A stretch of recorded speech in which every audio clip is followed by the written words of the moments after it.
There's more than one version of every colour, but how do you know which one suits you best and how to wear it? I'm Toni Carver, a professionally trained colour analysis and style consultant. And during a colour analysis consultation, I look at your hair colour, your eye colour and your skin tone so that we can find your most flattering shades of colours. I'll show you how to wear them confidently in your clothes, your makeup and your accessories. In this How to Wear Colour series, I'm sharing how I wear my colours in order to inspire you with your own wardrobe. You'll find all the videos on my YouTube channel, plus outfit snippets on Instagram and Facebook.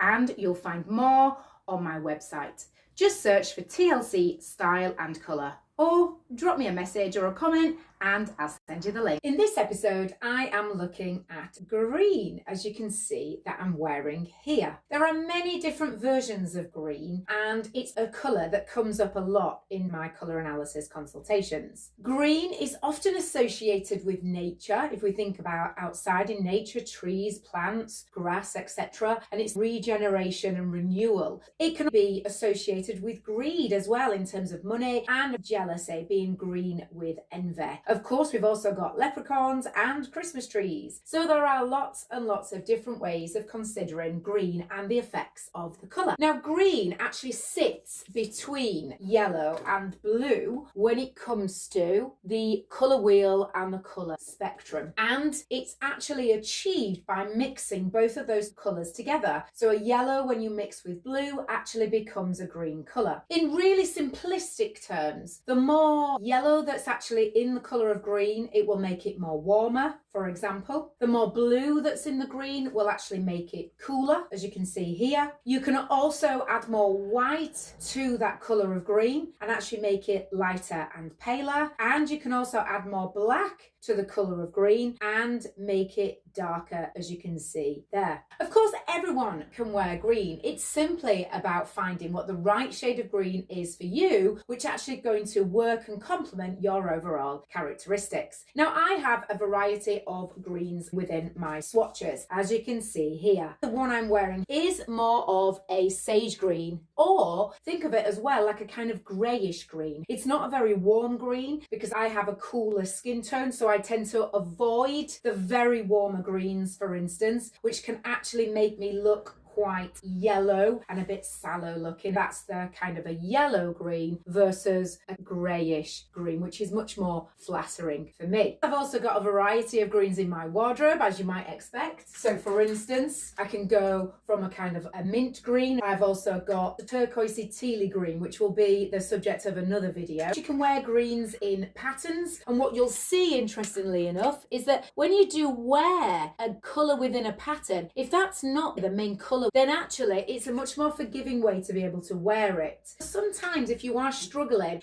consider whether there's a green within a pattern, and that might be a more forgiving way for you to be able to wear it. More greens here. Old favourite of mine with lots of different variations of green. That one which I featured in the How to Wear White because it's a green and a white mix. Of course, we do tend to see greens at around Christmas time as well as springtime. If we think of Christmas and we think of Christmas trees, they're often that kind of fir green, a darker, richer green.